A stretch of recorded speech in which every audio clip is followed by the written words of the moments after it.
Καλησπέρα και καλώς ήρθατε σε άλλο ένα πολυσυλλεκτικό podcast. Σήμερα η μέρα έχει θέμα την τέχνη και έχω την ιδιαίτερη χαρά και τιμή να είναι μαζί μας ο κύριος Γιώργος Χρυσοστόμου. Ευχαριστώ πολύ για την πρόσκληση. Είναι δική μου χαρά πάρα πολύ μεγάλη που ήρθες εδώ. Να πούμε, όλοι θα το ξέρουν, αλλά ότι είσαι απόφοιτος της Δραματικής Σχολής του Κρατικού Θεάτρου Βορείου Ελλάδος. Έχεις βραβευτεί με βραβείο Χόρν για την παράσταση Μίστερο Μπούφο και έχεις πάρει και βραβείο κοινού για τον Αρτούρο Ούι. Είναι πολύ μεγάλη μου χαρά που είσαι εδώ, σε ευχαριστώ πάρα πολύ. Θέλω ξεκινώντας να μας πεις πώς ξεκινάει η δική σου αγάπη για την υποκριτική. Στα χρόνια της ζωής ή την ημέρα Πώς ξεκινάει. Δηλαδή ποιο ήταν το ένασμα, το ερέθισμα που είπες σίγουρα έγινε στην παιδική ηλικία. Okay. Σίγουρα ήταν συνδεδεμένο με την αποδοχή. Το κατάλαβα σε μία... Εγώ πήγαινα σε ένα σχολείο που παλιά ήταν στρατηγείο των Ιταλών. Ένα τεράστιο θεόρατο κτίριο. Σαν τη Βουλή, το φανταζόμουν εγώ τότε, αλλά θεόρατο όντως. Είχε μέσα 8 σχολεία. Στο υπόγειο αυτού του τεράστιου χώρου είχε ένα παλιό θέατρο σαν να σκαλισμένη τύχη, ήταν σαν να ήταν τελείως από τους 40. Okay. Εκεί κάναμε τις γιορτές του σχολείου. Και θυμάμαι λοιπόν ότι ανέβηκα στη σκηνή και είπα 3 ατάκες. Φορούσα ένα ψηλό καπέλο και ένα φράκο. Θαρώ έκανα το Διονύσιο Σολομό σε μια γιορτή. Και κάτι είπα και γέλασε όλο το κοινό. Και εκεί αυτό κάπως μου έδωσε μια ασφάλεια, όχι μόνο της αποδοχής από κάτω, μου έδωσε μια ασφάλεια ότι εγώ εδώ είμαι κάπως στο χώρο μου. Δεν ξέρω να το αποκωδικοποιήσω αλλιώς. Μετά άρχισε να μ' αρέσει, και το οποίο μου αρέσει μέχρι σήμερα, το storytelling. Μένα μου αρέσει πάρα πολύ να λέω ιστορίες δικές μου και αλλωνών, και αυτό και με άλλα υλικά γίνεται και σε μια παράσταση που λες, ας πούμε, μια ιστορία. Μ' αρέσει πάρα πολύ την ώρα που μιλάω να ξέρω κάπως πώς ο άλλος το απολαμβάνει, κάπως μπαίνω στη θέση του απέναντι. Ναι. Αλλά τώρα είναι έμφυτο αυτό, δεν ξέρω πώς να το... και το εξελίσω. Αυτό μετά με τα χρόνια πήρε άλλες μορφές, η αγάπη για την υποκριτική, και θεραπευτικά με έναν τρόπο, διότι την ώρα που είσαι μέσα σε μια ιστορία κάπως διαλογίζεσαι, ενώ δεν υπάρχουν άλλα προβλήματα εκείνη την ώρα, γιατί έχεις την ευθύνη του ρόλου του συναδέλφου και του θεατή. Ένα το κρατούμενο, και το άλλο είναι ότι κάνεις κάτι για έναν άλλον, απαλύνοντάς του κάπως λίγο τη σκέψη. Αυτό άρχισε να μ' αρέσει. Υπάρχουν κάποιοι ρόλοι που είναι πολύ απολαυστικοί, που όμως χρειάζονται πολύ το θεατή για να υπάρξουν. Το να κάνουμε πρόβα εμείς σε άδειες καρέκλες είναι κάτι βάναυσο. Πολλές φορές παραστάσεις παίρνουν πολύ μπροστά από την ώρα που σκάνε θεατές μέσα. Κάναμε μια πρόβα κάποια στιγμή για μια παράσταση και ο σκηνοθέτης μου είπε, έχει μπλοκάρει, μου λέει, λίγο η πρόβα. Έχει φτάσει σε ένα σημείο που του λέω, φέρε 10 άτομα αύριο. Και ήταν αλλιώς. Λέει, τι εννοείς? Λέω, φέρε 10 άτομα αύριο. Και φέρνει 10 άτομα. Έφεραν και κάποιοι συνάδελφοι από 1-2 φίλους. Και ξαφνικά, επειδή υπήρχε κάποιον να αγωγητεύσεις, σε κάποιον να αναφερθείς, κάποιος που κάνει ένα μικρό τέτοιο, ότι του αρέσει ή δεν του αρέσει αυτό, ξαφνικά η παράσταση πήρε μπρος. Ένα σημείο αναφοράς. Ναι. Ωραία. Τελειώνοντας τις σπουδές σου, είχες κάποια ιδεατή πορεία? Δηλαδή υπάρχει στους ανθρώπους που τελειώνουν μια δραματική σχολή ένα όνειρο ότι θέλω να γίνουν τα πράγματα έτσι? Τώρα αυτό μπορεί να είναι θέατρο, κινηματογράφος, Hollywood, το καθένας μπορεί να ονειρεύεται ό,τι θέλει. Ναι, στην ηλικία που μου συνέβη εμένα, επειδή εγώ μπήκα 18 κατευθείαν από το σχολείο, το μυαλό μου ήταν, μπορώ να πω, πουρές. Όλων, θεωρώ. Ναι, σε εκείνη την ηλικία. Δεν ήξερα τι ήθελα. Ήξερα τι δεν ήθελα όμως. Δεν πήγε ποτέ το μυαλό μου στο γίνομαι στάρ του κινηματογράφου. Κάπως όμως είχα την επίδαυρο σαν στόχο, Ναι. την οποία την έζησα ως φιγκιράν κατευθείαν από τη σχολή και μαγεύτηκα και είπα εγώ εδώ θέλω να παίξω πρωταγωνιστής, οπότε μπήκε αυτό. Και αυτό είναι που λες θέλω να γίνει αυτό αλλά δεν θα γίνει ποτέ. Και μετά υπήρχε ένα χάος του γενικώς να υπάρχω, διότι η καλλιτεχνική ταυτότητα παίρνει λίγο χρόνο για να δημιουργηθεί. Στην αρχή πολλές φορές, τώρα που αρκετοί πιο νέοι συνάδελφοι έρχονται και με ρωτάνε έτσι, που και εγώ αισθάνομαι πολύ ταπεινά όταν το κάνουν, τέλος πάντων, ότι και καλά εγώ ξέρω, που δεν ξέρω ακόμα, μου λένε δουλειά στο θέατρο. Και του λέω ωραία, αρχή να ταξιδεύω. Όχι, δουλειά στο θέατρο. Λέω ναι, αλλά τι. Γενικώς λοιπόν είσαι σε μια φάση, γενικώς να υπάρχω σε μια δουλειά. Μετά αρχίζεις και επικεντρώνεσαι σε σκηνοθέτες που θα ήθελες να συνεργαστείς, βλέπεις παραστάσεις που θα ήθελες να συμμετέχεις, ή ξέρω εγώ αν κάποιος με τον κινηματογράφο ή το οτιδήποτε. Κάποιοι επικεντρώνονται σε ρόλους. Εγώ ας πούμε αυτό δεν το έχω. Από θέλω να παίξω αυτόν. Ξέρω όμως ότι δεν μπορώ να παίξω τον Άμλετ. Αυτό είναι μια πολύ ήσυχη περιοχή. Δεν είναι το σκαρί μου. Ούτε το ψυχολογικό, ούτε το σωματικό. Αν κάποιος πάει από το typecasting, δεν με βλέπεις και λες να ο Άμλετ. Έτσι τουλάχιστον όπως είναι γραμμένος. Εκτός κι αν είναι μια πολύ ας πούμε πειραγμένη παράσταση προς μια κατεύθυνση. Αυτό εμένα με ησύχασε γιατί ήξερα τι δεν θα παίξω, αλλά μετά σιγά σιγά άρχισα να σμιλεύομαι και να λέω ωραία δεν θέλω αυτά, άρα τι μένει αυτό.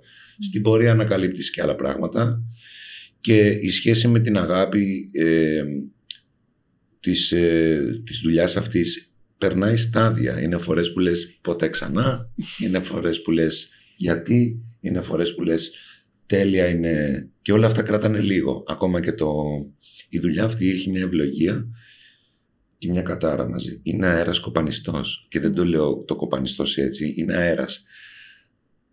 Φεύγει στην ιστορία, δεν μένει. Μια επιτυχία δεν τη θυμάται και κανείς μετά από 3, 5, 10 χρόνια. Θυμάται ότι μπορεί και να το δει, αλλά είναι εκείνη την ώρα. Το θέατρο είναι συνδεδεμένο με το εκείνη την ώρα. Δεν έχει πριν, δεν έχει μετά.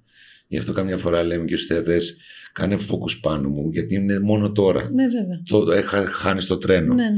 Επίσης, τα λάθη που συμβαίνουν πολλές φορές δεν έχουν, γιατί πολλές φορές εμείς λέμε, εγώ βγήκα, αυτό πρόσεχε τι εύχεσαι, βγήκα όντως στην επίδευα να παίξω ένα ρόλο και έτρεμε με το αριστερό μου πόδι και λέω, γιατί το ευχήθηκα αυτό. Και βγήκα και έκανα μπροστά σε 14.000 άτομα παλινδρόμηση. Ναι. Πήγε να μου φύγει το σηκώτη και λέω ωραία, το ήθελες. Από το άγχος. Ναι. Οκ. Εντάξει, λογικό ναι. είναι. Για μένα, σαν θέατη, είναι άμα κάτσω εγώ εκεί που κάθεστε εσείς και με βλέπουν τόσοι άνθρωποι, το λιγότερο πάθετε. Αλλά για εσάς φαντάζομαι. Φυσικά, αλλά ένας θεατής δεν ζητάει να ανέβει εκεί πάνω. Ένας ηθοποιός παρακαλάει να ανέβει εκεί πάνω. Και όταν του έρχεται, λες, οκ, κάντο.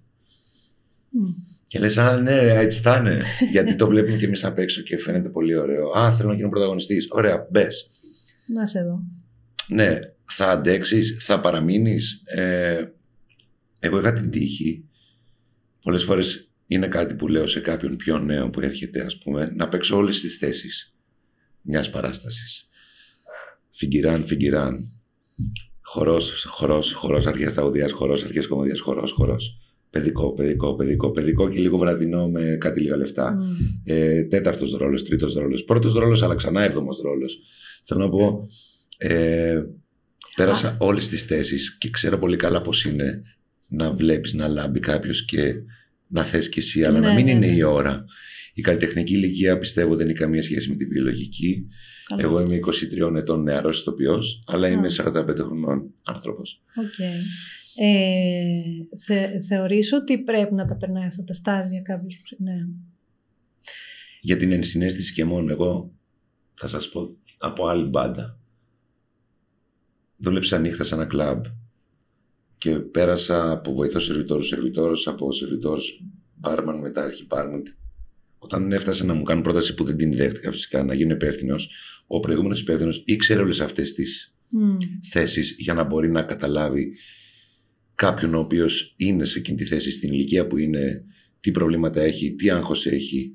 Εγώ νομίζω ότι στο θέατρο αυτό πρέπει να συμβαίνει. Είναι ώρες πτήσης που τις χρειάζεται. Κάποιος ο οποίος βγαίνει πρωταγωνιστής κατευθείαν από μια σχολή είναι άγουρος να το διαχειριστεί. Εγώ τουλάχιστον ήμουν άγουρος να το διαχειριστώ και γι' αυτό εμένα πολύ σοφά μου το έδωσε αυτό η ζωή, η θεατρική μου ζωή. Βγήκα πρωταγωνιστής σε παράσταση μετά από τη σχολή, σε παιδικό θέατρο και μετά πήγα πίσω μια 7 ετία και ξανά από το 0, από το μείον κάτι και ξανά, γιατί βγήκα επιρρημένος. Ωραία, φοβερό που το παραδέχεσαι. Ναι, αλλά μετά από χρόνια βέβαια έχει γίνει μια σχετική δουλειά. Το αντιλήφθηκες ότι ήταν ο λόγος αυτός, συγγνώμη. Ναι, συγγνώμη.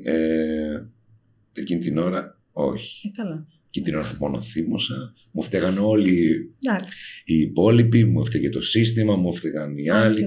Δεν πήρα καμία ευθύνη, αποκλείται να φταίω εγώ. Κάτι για το οποίο δεν έχω ενοχές πια, γιατί ήμουν μωρό. Εννοώ ότι η θεατρική ηλικία ήμουν 3 όμως. Ηθοποιός ήμουν 3. Και βιολογικά 22-23. Ναι.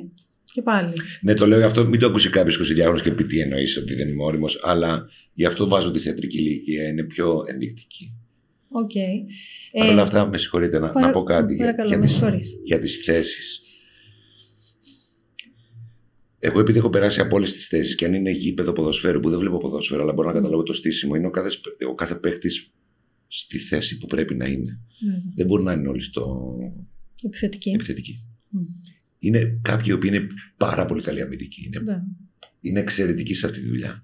Αν τους αλλάξεις, μπορεί να μην ταιριάξουν. Επίσης, ο τερματοφύλακας είναι ένας. Επίσης, θέλει coach. Είναι τέτοιο το στήσιμο. Δεν μπορούν να παίξουν όλοι οι παίκτες σε όλες τις θέσεις. Και όταν είσαι καλά στη θέση που είσαι και ο καλύτερος στη θέση που είσαι, λάμπεις anyway.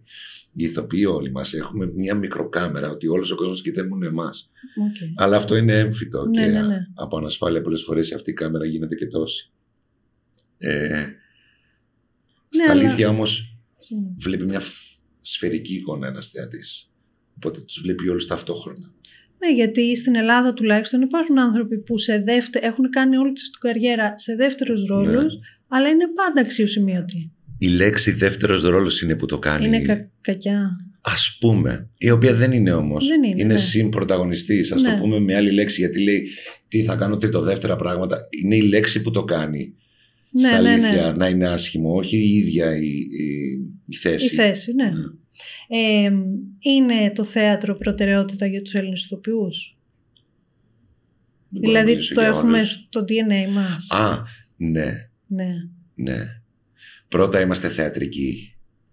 Από μεσογειακό DNA και μόνο. Θεωρώ εγώ τώρα, ό,τι πω δεν είναι ο κανόνας, είναι ότι όπως το έχω αντιληφθεί εγώ.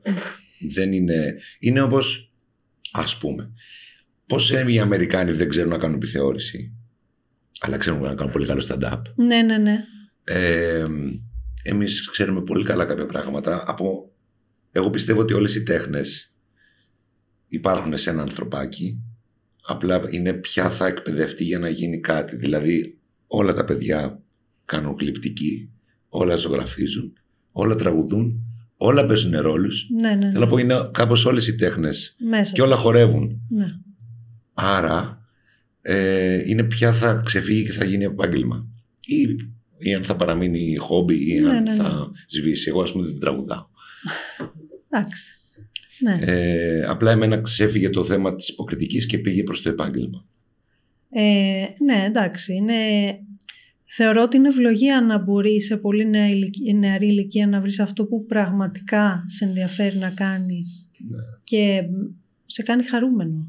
Με όλες τις δυσκολίες. Καμιά δουλειά δεν είναι εύκολη. Έχει ένα τίμημα. Έχω συναντήσει πολλούς ανθρώπους που λένε εσύ τουλάχιστον κάνεις αυτό που ονειρεύτηκες. Πολλοί κόσμος δουλεύει δουλειές που δεν του αρέσουν. Γιατί τους πίεσε μια κατάσταση να οδηγηθούν. Ναι, εντάξει, υπάρχει αυτό, αλλά από μια ηλικία και μετά έχεις την ευθύνη αυτό που κάνεις. Να μιλήσουμε λίγο για τους σταθμούς στην καριέρα σου.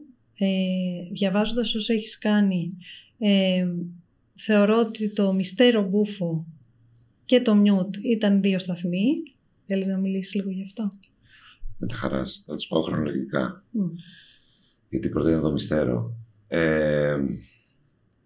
Το Μυστέρο εμένα με πέτυχε στην πιο σκοτεινή περίοδο, στεναχώρια, θλίψη της ζωής μου. Δεν θυμάμαι ποτέ πριν και μετά να έχω τέτοιο άγχος, φόβο με πιάσε σε προσωπικά θέματα. Okay. Δεν ήταν για τη δουλειά. Όχι. Και ήταν φως. Εκεί τότε εγώ άρχισα να έχω μια αιμονή με τους φάρους. Έφαγα μια φωτογραφία ενός φάρου που έτρωγε πολλά κύματα κάπου μόνος του μες στη θάλασσα και από πάνω είχε μια λάμπα και κοιτούσα, θυμάμαι, αυτή τη λάμπα. Κάπως έτσι ήταν το μυστέρο. Με βρήκε σε μια πολύ άσχημη φάση και μου γλύκαινε πάρα πολύ τη ζωή μου, το κείμενό μου και η όλη παράσταση. Μεταφράστηκε από το Θωμάτο Μοσχόβουλο τρομερά όμορφα και ποιητικά και μουσικά. Δεν χρειάστηκε να κάνουμε πολλά στην υποκριτική, απλά ακολουθήσαμε τη ροή του Ιταλού αυτού κυρίου, ο οποίος στη μουσικότητά του είχε πολύ Ελλάδα μέσα, γιατί είμαστε πολύ κοντά στη μουσικότητα και στην ψυχή. Ήταν πολύ τρυφερά τα κείμενα.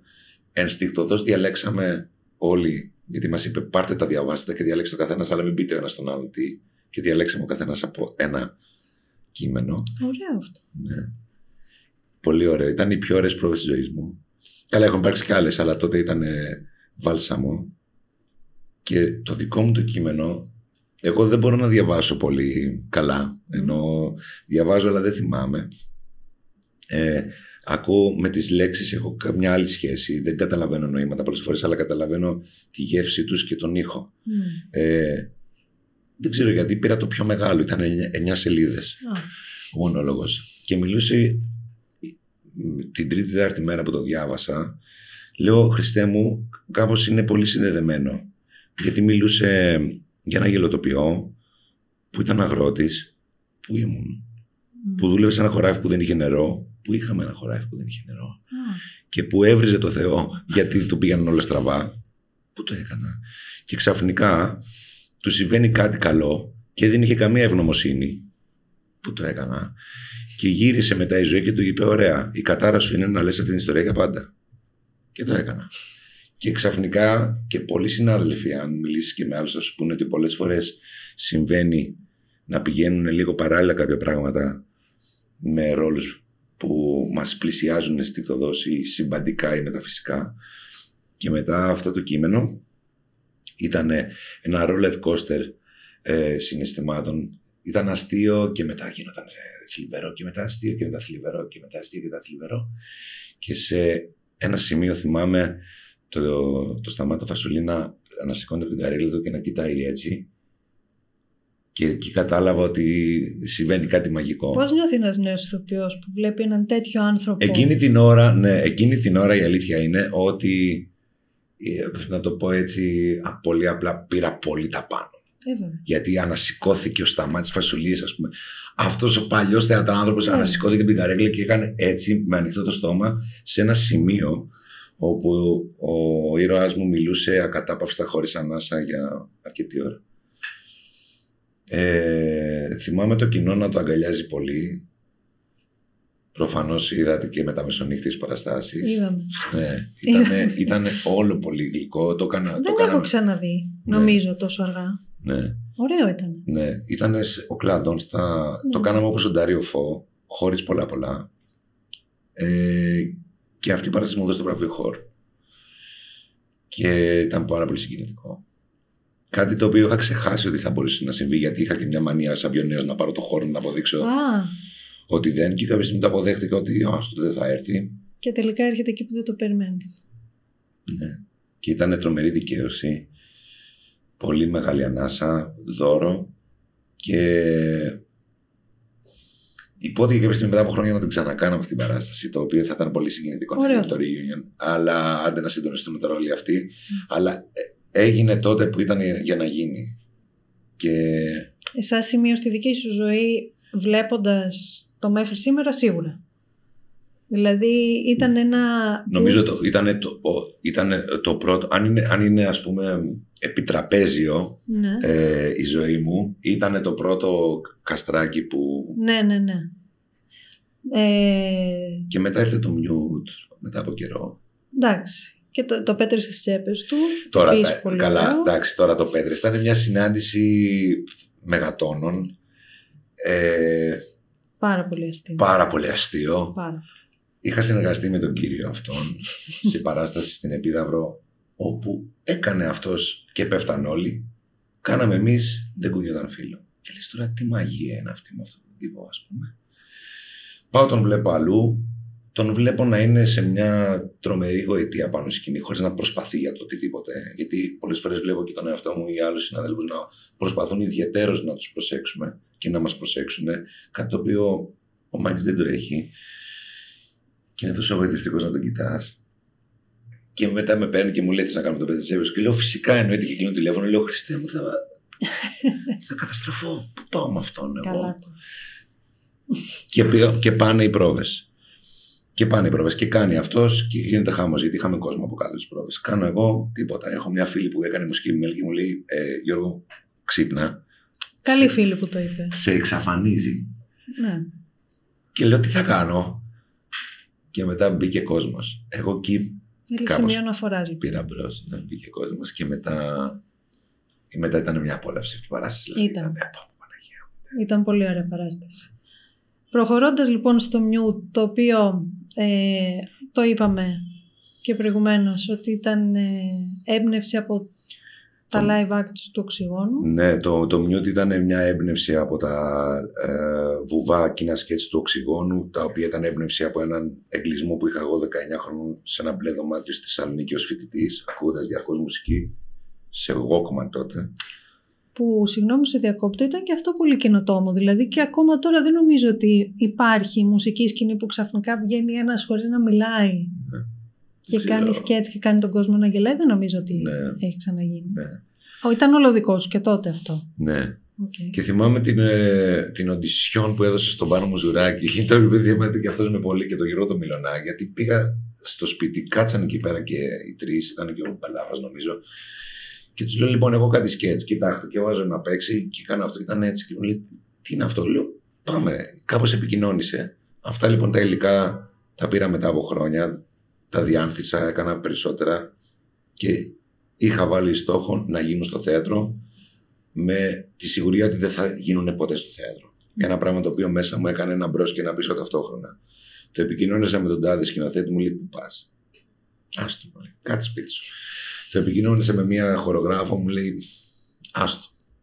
Και μετά το επικοινώνησα με τη Σοφία την Πάσκο και μου λέει: ξέρεις κάτι, θα το κάνουμε αυτό, γιατί έχουν ένα κοινό άξονα όλα αυτά, τη μοναξιά.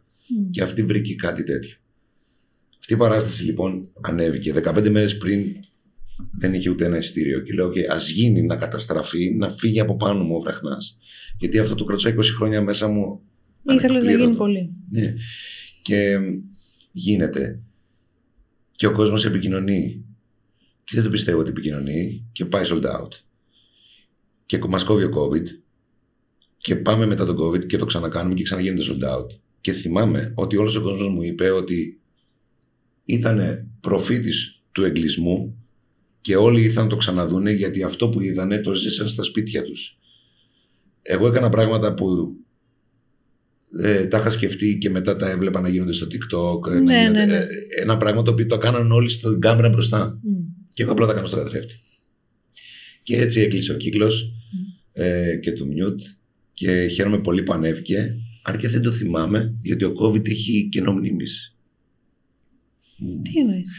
Σαν να έχουν βγάλει το υλικό εκείνο του ενδιάμεσου. Την περίοδο αυτή. Ναι. Οκ. Την περίοδο του εγκλισμού. Ναι, κάπως δεν έχει εγγραφεί ακριβώς το Μιούτ σαν να έγινε. Το θυμάμαι, δεν το θυμάμαι. Να σου πω, εγώ έγινε. Ήταν πάρα πολύ ωραίο. Εντάξει. Ποια καλλιτεχνική σου καλύπτει το να γίνει το Μιούτ, που είναι το πρώτο τελείως δικό σου? Ναι. Καλλιτεχνική ανάγκη είναι αυτό που πολλές φορές το άκουγα και δεν ήξερα τι είναι. Αυτό το θέλω να το πω. Δεν ήξερα τι είναι όταν το άκουγα. Θέλω να εκφραστώ. Θέλω να πω πώς βλέπω τον κόσμο. Τα άκουγα όλα αυτά να τα λένε διάφοροι σκηνοθέτες, καλλιτέχνες. Ξέρω, γιατί ένας σκηνοθέτης διαβάζει ένα έργο και λέει: ωραία, θέλω να πω πράγματα για τη ζωή και τον κόσμο, έτσι όπως τα αντιλαμβάνομαι εγώ μέσα από αυτούς τους ρόλους. Εγώ δεν έχω αυτό το application. Και τότε μου ξύπνησε αυτή η έννοια του θέλω να το πω, θέλω να το μοιραστώ. Είναι λίγο γλυκανάλατο τώρα που το λέω, αλλά πρώτη φορά και εγώ ένιωσα μια τέτοια ανάγκη να είναι πραγματικά ανάγκη. Ωραία. Προχωρώντας λοιπόν τις δουλειές σου και φτάνοντας σε αυτό που νομίζω ότι έχει ξεπεράσει κάθε προηγούμενο, τον Αρτούρο Ουι, αυτό που παρατηρώ και με αφορμή το Μιούτ, το είδα και στον Αρτούρο Ουι, είναι ότι δίνεις μεγάλη βάση στη σωματικότητα των χαρακτήρων. Αυτό είναι δική σου προσέγγιση, δηλαδή δεν μπορείς να το κάνεις αλλιώς. Ναι. Καταρχήν να εκφράσω αυτή τη στιγμή το πόσο χαίρομαι για αυτή την κουβέντα που κάνουμε, διότι δεν έχω πολλές ευκαιρίες να μιλήσω για τόσο ωραία πράγματα και ευχαριστώ πολύ γιατί είναι πολύ συγκινητικό. Πήγα να κάνω ένα μάθημα που δεν είμαι δάσκαλος, σε μια αριστεχνική ομάδα που ήθελαν να κάνουμε κάτι σαν ένα σεμινάριο και τους εξήγησα ότι εγώ έχω μια αδυναμία με το να διαβάζω έννοιες και ρόλους. Υπάρχουν 3 δρόμοι, καταλαβαίνω. Και πάλι δεν είναι νόμος αυτό που λέω, είναι η δικιά μου προσέγγιση. Αρκετοί καλλιτέχνες δουλεύουν με εναρκτήριο το μυαλό, κατασκευάζουν εγκεφαλικά κάτι, το δουλεύουν πολύ καλά. Αρκετοί λειτουργούν βάσει του συναισθήματος. Και αρκετοί δουλεύουν από το σώμα. Εγώ κατάλαβα λοιπόν σε μια λυσιστράτη που κάναμε στο Εθνικό Θέατρο το 2010, που ήμασταν ντυμένοι οι άντρες τους γυναικείους ρόλους και η δικιά μου η ηρωίδα ήταν μια πάρα πολύ σεξι γυναίκα. Καλά, έτσι γινόταν και τα αρχαία χρόνια. Οι γυναίκες δεν έπαιζαν. Με ένα πολύ ωραίο φόρμα φτιάγαμε από εκατομμύρια ροζ σουτιέν, με μια πολύ μεγάλη κοτσίδα, μεγάλες βλεφαρίδες. Και για την πρόβα μας φέρανε κάποια παπούτσια έτσι πολύ κοντά και δεν μου έβγαινε ας πούμε αυτή η ηρωίδα κάπως. Είχα φάει μια κόμπλα. Δεν ήξερα τι να κάνω και να βγει αυτή έτσι πολύ ερωτική. Και ένας συνάδελφος μου λέει πήγαινε να αγοράσεις γόβες σε παρακαλώ.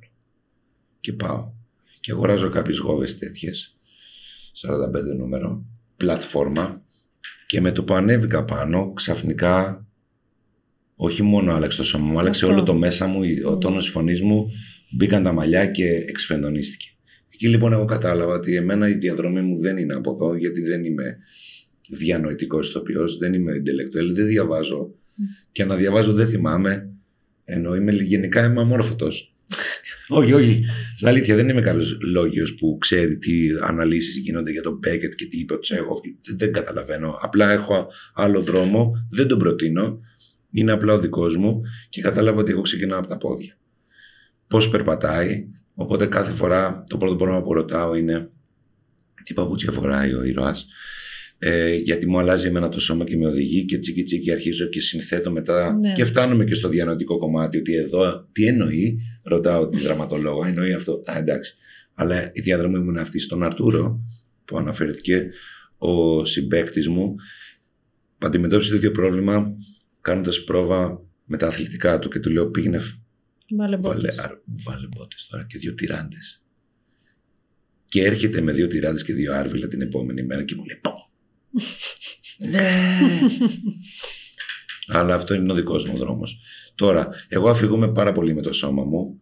Είναι το δυνατό μου κομμάτι και ένας τρόπος να εκφράζω και τα συναισθήματά μου ώρες. Χορεύω μόνος μου στο σπίτι, άλλοι τραγουδούν. Εγώ ντρέπομαι να τραγουδήσω. Δεν εκφράζομαι ποτέ. Αλλά μόνο στο σπίτι γιατί ντρέπεσαι. Ακόμα και μόνο στο σπίτι ντρέπομαι να τραγουδήσω. Δεν είναι, έχει ένα μπλοκάρισμα εκεί πέρα. Δεν μπορεί να βγει από εδώ το συναισθημά μου. Οπότε βγαίνει εκεί. Και το έχω συζητήσει και με χορευτές που θέλουν να στρίψουν, να δουν πώς το συναίσθημά τους από ένα σημείο και μετά μπορεί να βγει μέσω της φωνής, που είναι επίσης μπλοκαρισμένο και πολλές φορές μιλάμε γι' αυτό. Δεν είμαι χορευτής, αλλά μ' αρέσει πολύ να χρησιμοποιώ το σώμα μου. Επίσης είναι ένα εκφραστικό μέσο για να αφήγεται σε έναν ήρωα. Μπαίνει ένας και κάνει τι κάνεις. Οπότε ο άλλος φτιάχνει μια εικόνα. Θέλω να πάμε τώρα στο κεφάλαιο Αρτούρο Ουι. Μεγάλο κεφάλαιο. 3 χρόνια sold out. Δύσκολο κείμενο. Δύσκολος χαρακτήρας. αρχικά γιατί νομίζω ότι πήγε τόσο καλά ένα τόσο δύσκολο κείμενο? Είναι η σύνδεση με το τώρα? Όλος ο κόσμος που το είδε διέδωσε παντού το ότι αυτό που είδαμε παίζει να έχει συμβεί και να συμβαίνει δίπλα μας. Το λέγαν όλοι συνέχεια. Ναι. Οι επόμενοι που ήρθαν είπαν έχετε δίκιο εσείς που το είδατε, συμβαίνει όντως γύρω μας. Στο πολιτικό κομμάτι, στο κοινωνικό κομμάτι, όποιοι συνδέθηκαν με αυτό, και αρκετός κόσμος συνδέθηκε με το. Αρκετούς τους συγκίνησε πάρα πολύ η ομαδικότητα που είχε αυτή η παράσταση, γιατί παίξαμε και οι 12 όλοι μαζί. Κάποιοι ενθουσιάστηκαν με το στήσιμο του θεάτρου και την εμπειρία του να βλέπεις θεατές απέναντι να κοιτάνε κάτι το οποίο βλέπεις και εσύ, το τι αμηχανία προκαλεί στην αίθουσα. Ήταν το επόμενο που θα σου έλεγα. Ποιανού σκέψη ήταν να γίνει τόσο διαφορετικό το θέατρο για αυτή την παράσταση? Του σκηνογράφου με το σκηνοθέτη παρέα. Υπήρχε ένα ζήτημα με το πώς θα μπουν οι θέσεις. Εμείς όταν μπήκαμε εκεί ήταν ένας τελείως τετράγωνος άδειος χώρος. Αυτό ήταν στούντιο, παλιά ήταν σινεμά. Okay. Πολύ παλιά ήταν σινεμά. Μετά έγινε στούντιο που από ό,τι μάθαμε γινόταν το ερωτοδικείο. Δεν θυμόμαστε τι είναι αυτό, αλλά τέλος πάντων. Για όποιους μας το έπανε, δεν ξέρω, δεν το έχω δει. Και μετά ήταν προβάδικο, να το πούμε έτσι. Ένας χώρος που πήγαιναν και κάνανε πρόβες. Okay. Και το πήρε αυτός ο παραγωγός και το έδειξε σε αυτό το σκηνοθέτη που κάτι του έκανε. Αλλά πώς θα μπαίναν οι θέσεις ήταν ένα θέμα και σκέφτηκαν ο σκηνογράφος με το σκηνοθέτη να μπουν έτσι. Κάτι το οποίο έλυσε πάρα πολλά θέματα. Και έδωσε και μια μεγάλη γοητεία στο όλο εγχείρημα. Κάτι το οποίο βέβαια on stage ήταν ένα 360 εκτεθειμένο. Νιώθεις διπλά εκτεθειμένο? Ναι, γιατί στην Μπούκα που είναι η ιταλική σκηνική σε αυτό, ξέρεις ότι η πλάτη σου είναι ασφαλής. Υπάρχει ένα συναίσθημα ασφάλειας ή στη χειρότερη θα κρατήσεις πίσω από μια κουίντα. Όχι, εκεί δεν είχε. Εκεί δεν είχε, ό,τι έγινε έγινε.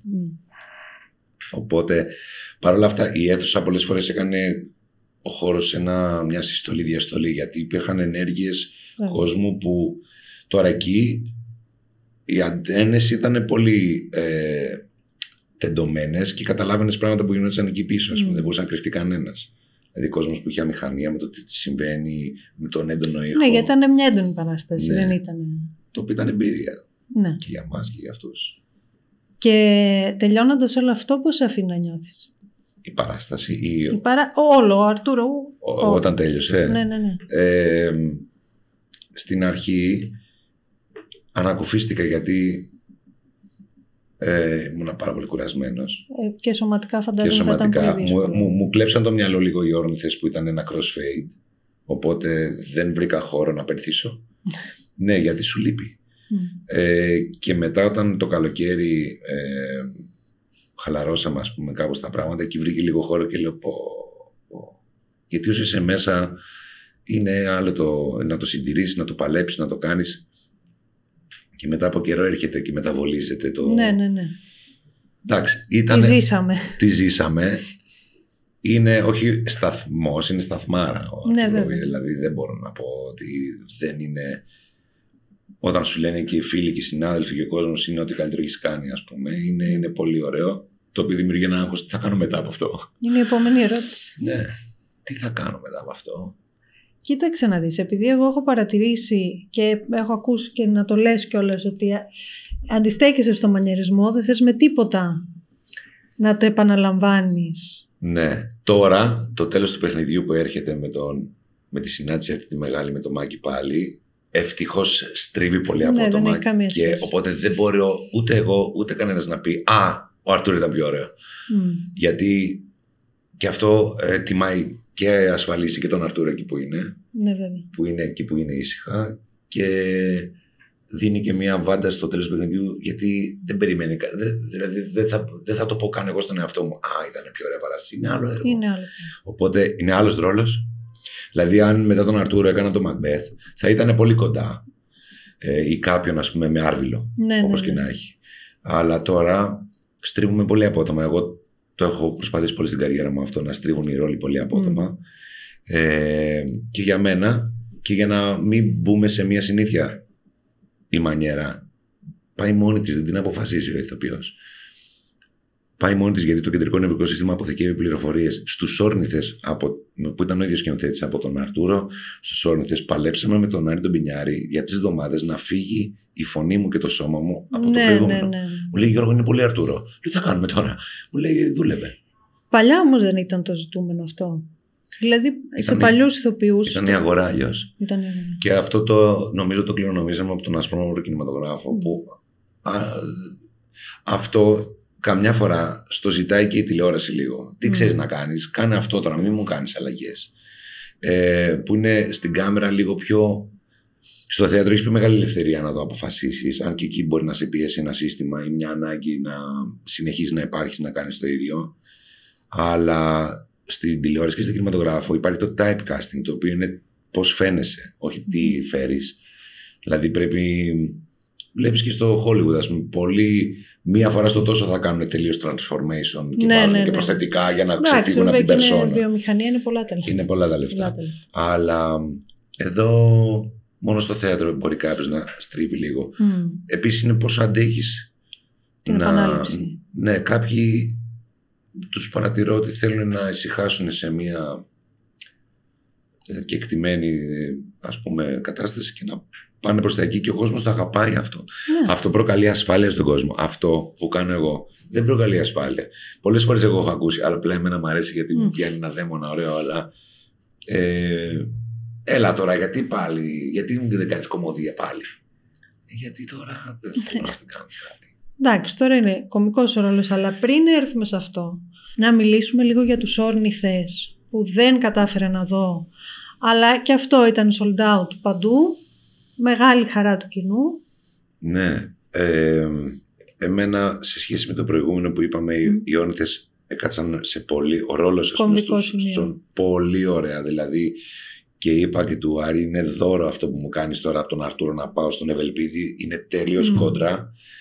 Ήταν ένα πλάσμα θετικό, ένα πλάσμα που αγαπάει, ήταν ένα πλάσμα που στηρίζει το φίλο του, ήταν μια παράσταση που προς τιμήν μας και του σκηνοθέτη έβγαλε τα αριστοφανικά, ας πούμε, δεδομένα κάπως, ομολογίες και τα λοιπά, και έμεινε σε ένα πολύ τρυφερό κομμάτι και είχε μια έννοια του μαζί. Το μαζί απασχόλησε πολύ αυτή την παράσταση. Ο δικός μου ήρωας κανονικά φεύγει από το έργο, γιατί παλιά που παίζανε 3, ο ηθοποιός έβγαινε για να παίξει άλλους. Οπότε εμένα βγαίνει ο Ευελπίδης, αλλά εμείς τον κρατήσαμε μέσα στη σκηνή, να είναι δίπλα στον φίλο του και να ταξιδέψουν αυτό το ταξίδι μέχρι το τέλος.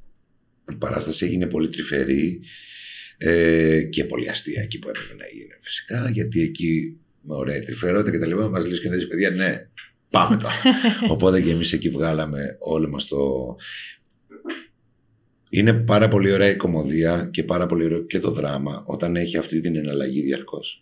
Όταν είναι διαρκώς κωμικό, κάποια στιγμή είναι πολύ πιεσμένο. Όταν είναι διαρκώς δραματικό, δεν. Θέλει αυτό το roller coaster για να μπορεί. Είναι μια άσκηση που κάναμε παλιά και είναι πολύ ωραίο κόλπο της αφήγησης, το οποίο το έχουν τα παραμύθια. Ευτυχώς έγινε αυτό. Δυστυχώς όμως το κοριτσάκι βρήκε ένα λύκο. Ευτυχώς όμως ήρθε. Γλύκος. Αυτό λοιπόν στη ψυχή του παιδιού, όπως και του θεατή, κάνει ένα. Το οποίο είναι του καρουζέλη διαδικασία που πάει πάνω κάτω, το οποίο δημιουργεί χαρά. Μάλιστα. Επιστημονικώς αποδεδειγμένο. Okay. Τώρα να μιλήσουμε για το τέλος του παιχνιδιού.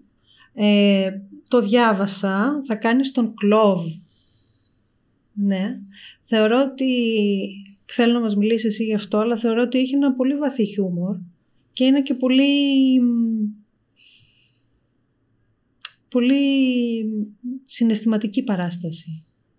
Δεν έχω να πω τίποτα, είναι σαν να την έχεις δει. Διάβασα το κείμενο.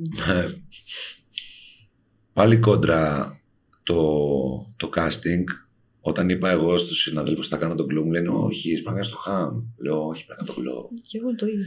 Και καταρχήν η συνάντηση με το Μάκη είναι τρομερά συγκινητική, όχι για το φιλικό κομμάτι, γιατί μας λένε είστε φίλοι, όχι. Για την καλλιτεχνική συνέβρεση, την αλληλοεκτίμηση και τον αλληλοθαυμασμό και τη χημεία που έχουμε σε ένα έργο που προσφέρει πολύ ωραίο υλικό για να παίξουμε μπάλα, που το λέμε εμείς στη δικιά μου τη δουλειά. Ο Glove έχει μια αγνότητα, κάτι το οποίο το είχα πολύ ανάγκη να έρθει. Είναι αγνό πλάσμα. Μου ενεργοποιεί αυτό ό,τι αγνότητα έχω και ό,τι αγνότητα μπορώ να ρουφήξω από τον κόσμο και να εκπέμπω προς τους θεατές. Και μετά μέσα σε αυτό το έργο υπάρχει το θέμα αλληλοεξάρτησης, του πόσο καθόμαστε οι άνθρωποι να μας βασανίζει κάτι, αλλά αιμονικά μένουμε εκεί επειδή υπάρχει αγάπη, υπάρχει ένα τέτοιο συνήθεια. Ναι, φυσικά, το οποίο δεν τα βγάζω εγώ ψυχοθεραπευτικά επειδή ανέλασα το κείμενο. Το λέει. Έχει ένα εξαιρετικό μονόλογο στο τέλος που δεν θέλω να προδώσω τις ατάκες γιατί το λέει μέσα. Χαίρομαι πολύ που ο Μάγκης είδε, και το λέμε και εδώ, ότι η παράσταση έχει βαθύ χιούμορ. Γιατί λένε είναι θέατρο του παραλόγου και πολλές φορές πάμε να παίξουμε παράλογα το παράλογο. Το παράλογο είναι, καταλαβαίνουμε εμείς, χωρίς να θέλω να πω ότι οι άλλοι έχουν κάνει λάθος, ας πούμε, ανάγνωση ή αφήγηση, ο καθένας το βλέπει με τον δικό του τρόπο καλλιτέχνης, αλλά εμείς σε αυτή τη φάση είδαμε ότι παράλογο είναι αυτοί να κάνουν λογικά πολύ χιούμορ σε μια πολύ παράλογη συνθήκη. Δηλαδή το παράλογο είναι ότι έχει τελειώσει ο πλανήτης έξω από το παράθυρο και αυτοί κάνουν χαζά. Ναι. Και μαλώνουν για να... είναι και γραμμένο αστείο. Ναι. Ο Μπέκετ, γιατί είχαμε και την έγκριση του συγγραφέα ευτυχώς, που το γράφει ο άνθρωπος και λέει θέλω να κοροϊδέψω τους ιντελεκτουέλ, τους ψεύδο-ιντελεκτουέλ. Θέλω να κοροϊδέψω, έχω γράψει κάτι το οποίο είναι αστείο. Όποιος θέλει να το δει σοβαρά και θέλει να πονοκεφαλιάσει, να πάρει ασπιρίνη. Κάτι λέει με την ασπιρίνη. Και βέβαια τις υπόλοιπες εντολές του που είναι εδώ θέλω να κάνεις παύση και να μην κάνεις αυτό, να κάνεις αυτό, και τις οποίες ακολουθούμε. Γιατί μόνο του ξαφνικά λες είναι σαν κάτι ορχήστρες που παίζουν ακριβώς αυτό που γράφει και γίνεται τόσο συναισθηματικό χωρίς αυτοί να κάνουν πολλά. Απλά παίζουν αυτό που γράφει. Αυτή είναι και η ανάγνωση αυτής της παράστασης και θεωρώ ότι έτσι πρέπει να είναι μικρό το θέατρο. Αλλά πες ότι τώρα βολεύει πάρα πολύ. Κάτι είπε ο Μάγκης στην αρχή που ήταν πολύ συγκινητικό για τον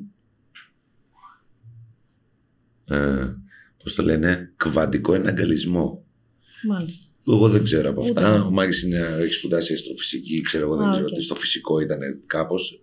Αλλά έλα όμως που αυτός ο όρος είναι πάρα πολύ συγκινητικός, διότι μίλησε για δύο σωματίδια τα οποία κάνουν ένα spin μεταξύ τους όταν είναι δίπλα, και όταν αλλάζει το spin ακολουθεί το ένα το άλλο, και αποδείχθηκε, λέει, επιστημονικά ότι αν αυτό το ένα πάρεις και το βάλεις στη μία άκρη του σύμπαντος και στην άλλη άκρη, θα συνεχίσουν να είναι συνδεδεμένα.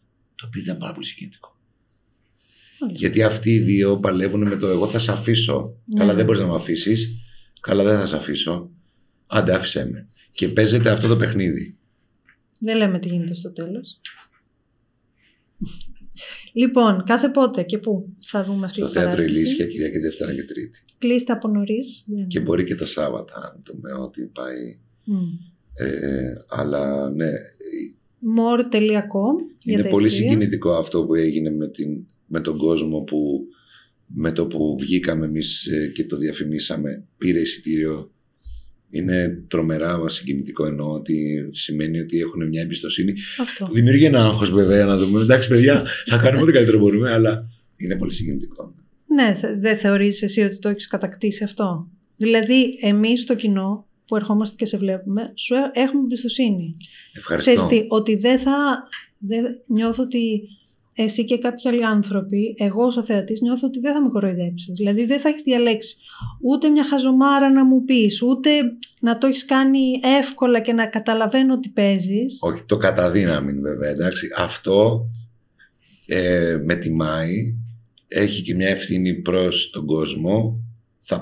Πάντα θα προσπαθώ να δίνω τον καλύτερο μου εαυτό.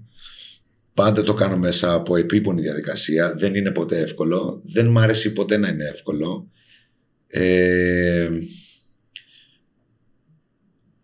Εγώ τον πρώτο καιρό που έπαιζα στο θέατρο, που πολύ πιο μικρός και θυμωμένος με τα πάντα, ήμουν πολύ θυμωμένος με τους θεατές. Δεν ξέρω γιατί. Και έκανα πολλή άσκηση να κάνω ότι αυτός ο άνθρωπος σηκώθηκε, πήρε εισιτήριο, πήγε στη δουλειά του, γύρισε, έφαγε, κοιμήθηκε, πήγε, ντύθηκε, πήρε τα μάξι του, πλήρωσε, ήρθε, περίμενε να ξεκινήσουν τα 3 κουδούνια. Βρήκε να παρκάρει. Θέλω να πω, και μετά άρχισα να πηγαίνω και εγώ να βλέπω παραστάσεις, γιατί τον πρώτο καιρό δεν πήγαινα. Και να λέω, ωραία, είναι μια σχέση αγάπης που έχουμε με τους θεατές και πρέπει να έχουν και αυτή κατανόηση, όπως και εμείς. Και είναι μια δουλειά η οποία χτίζεται μεταξύ μας. Πότε δεν θα κάνω κάτι εύκολο και ελπίζω να αντέχω το σώματάκι μου να κάνω πάντα πράγματα. Καλά, εντάξει. Θεωρείς ότι έχει αλλάξει το κοινό από όταν ξεκίνησες? Όχι απέναντί σου, εννοώ... Ναι, μετεκπαιδεύεται. Το πρώτο καιρό εγώ θυμάμαι ότι υπήρχε μόνο ένα συγκεκριμένο ηλικιακό γκρουπ που ερχόταν να δει θέατρο. Αυτό που έλεγε ο Χόρν, κύματα το λουλακί της κυρίας. Κάπως και ευρωπαϊκά γενικώς δεν ήταν πήγαιναν οι κυρίες στο θέατρο και μετά και τα παιδάκια στο παιδικό ήταν αυτό. Μετά εγώ πρόλαβα μια εποχή που άρχισε αυτό να αλλάζει. Με την κρίση πέσαν τα εισιτήρια, θέλω να πω, ήταν και λίγο πιο ακριβό σπορ παλιά, και κάπως προλάβα την εποχή, αυτό έγινε πολύ έντονα στις Πέτρες, που ήρθε νέος κόσμος. Έγινε πολύ trend, να το πούμε έτσι. Ζευγαράκια, πρώτο date, θέατρο, στο Μυστέριο Μπούφο που ερχόντουσαν πάρα πολύ καθυστερημένοι ζευγαράκια και ήταν πρώτο date. Ξέρω εγώ, και το λέμε πρώτο ραντεβού και αν αυτός ναι, λέω εδώ την έφερες. Θέλω να πω, μετά άρχισε να έρχονται, να ανακατεύεται, μετά άρχισε να πηγαίνει κόσμος που πήγαινε μόνο σε συγκεκριμένα θέατρα, να πηγαίνει να βλέπει και άλλου είδους θέατρο, γιατί άρχισαν να μπλέκονται και οι ηθοποιοί μεταξύ τους. Τον πρώτο καιρό εγώ πρόλαβα μια εποχή που αυτοί παίζαν από εδώ, αυτοί παίζαν από εδώ και δεν συναντιόμαστε ποτέ, γιατί δεν θα γίνει. Κάτι το οποίο κληρονομήσαμε, δεν είναι δικό μας. Και μετά ήρθε η κρίση, ήρθε ο COVID, άρχισαν να παίζουν αυτό. Και κάπως ενωθήκατε. Και έτσι θα έπρεπε να είναι από την αρχή. Βέβαια, ναι. Γιατί εγώ ρώτησα τον Σπύρο τον Παπαδόπουλο και του λέω: Σπύρο, ποιος έκανε το διαχωρισμό? Και μου λέει: παλιά το ασπρόμαυρο κινηματογράφου ήταν και του εθνικού και του Καρόλου Κούν ήταν η τέχνη, και οι άλλοι δεν ήταν η τέχνη. Και λέω: γιατί? Μου λέει: έτσι είναι. Τσίκι, αυτό άρχισε να ανακατεύεται και εγώ χαίρομαι, γιατί έτσι θα πρέπει να είναι πάντα. Να παίξουμε όλοι με όλους. Βέβαια, όταν συντονιζόμαστε, όχι τελείως όλοι με όλους. Ναι. Η σχέση σου με την τηλεόραση ποια είναι? Η τηλεόραση είναι. Πάντα με ρωτάνε, θέατρο ή τηλεόραση? Και λες, να πω κάτι τώρα για αυτή την ερώτηση. Δεν μπορείς να πεις δημόσια, εγώ αγαπώ το θέατρο, γιατί η τηλεόραση θα πει τι εννοείς. Εγώ ούτε μπορώ να πω αγαπώ τη τηλεόραση, γιατί το θέατρο θα πει τι εννοείς. Είναι δουλειά, έχει άλλους κώδικες, είναι τελείως άλλος ο τρόπος με τον οποίο είναι η υποκριτική. Έχει τελείως άλλο, είναι η ίδια δουλειά, αλλά με άλλους κανόνες, με άλλο ωράριο, άλλος κόσμος. Δεν έχει αυτή την αδρεναλίνη που έχει με το live του θεάτρου.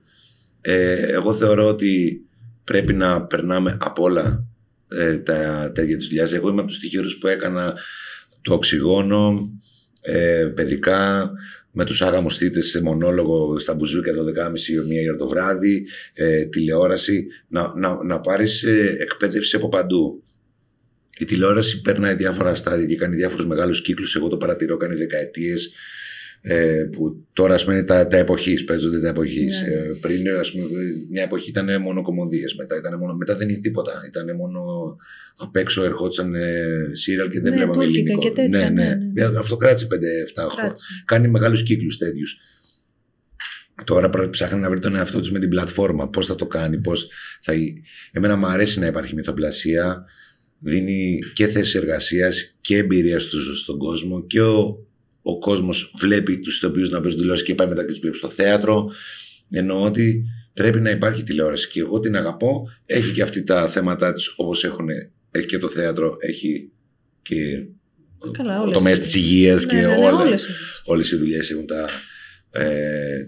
την ποιότητά τους και τη μη ποιότητά τους, και την αγαπώ πολύ, αρκεί να τύχει να είναι η συνθήκη με την χημεία των ανθρώπων καλή, γιατί όταν σημαίνει να μην είναι αυτό, είναι... Εντάξει, παντού είναι αυτό. Και πάλι παντού. Και πάλι να παντού αυτό. Θέλω να ρωτήσω ποια είναι τα επόμενά σου σχέδια. Είπαμε για το τέλος του παιχνιδιού. Έχω ακούσει και κάτι άλλο, αλλά δεν μπορώ να πω. Ναι, δεν μπορώ να πω ούτε εγώ. Ούτε εσύ μπορείς να πεις. Εντάξει, ακούγονται γενικά διάφορα. Ναι. Αυτά που μπορούμε να ανακοινώσουμε είναι τα εξής. Ξεκινάω το τέλος του παιχνιδιού. Θα παίξω στο Μαέστρο. Ναι. Με πήρε ο Χριστόφορος και μου λέει θες. Και λέω ναι, εννοείται. Ό,τι να είναι. Ναι, εννοείται θέλω εκεί, γιατί αυτό είναι μια άλλη εμπειρία τηλεόρασης. Με άλλο τρόπο, ας πούμε, το οποίο θέλω να υπάρχει στο βιογραφικό μου. Θα παίξω και ντουέτο με μια συνάδελφο που εκτιμώ πάρα πολύ, την Αθήνα Ευστρατιάδη. Και κάνω και το κάμπινγκ στο Μέγκα, που έχουμε ξεκινήσει τα γυρίσματα. Ωραία. Το οποίο θα βγει στα μέσα. Δεν το ξέρω αυτό ακόμα, αλλά θα βγει το 26 τώρα. Ναι, θα προλάβουμε. Οκ, τέλεια. Και τελευταία ερώτηση. Φτάσαμε στη τελευταία ερώτηση. Θέλω να μου πεις ποια ήταν η πιο συγκινητική στιγμή στην καριέρα σου, για σένα προσωπικά. Δηλαδή η στιγμή που θυμάσαι και λες πω.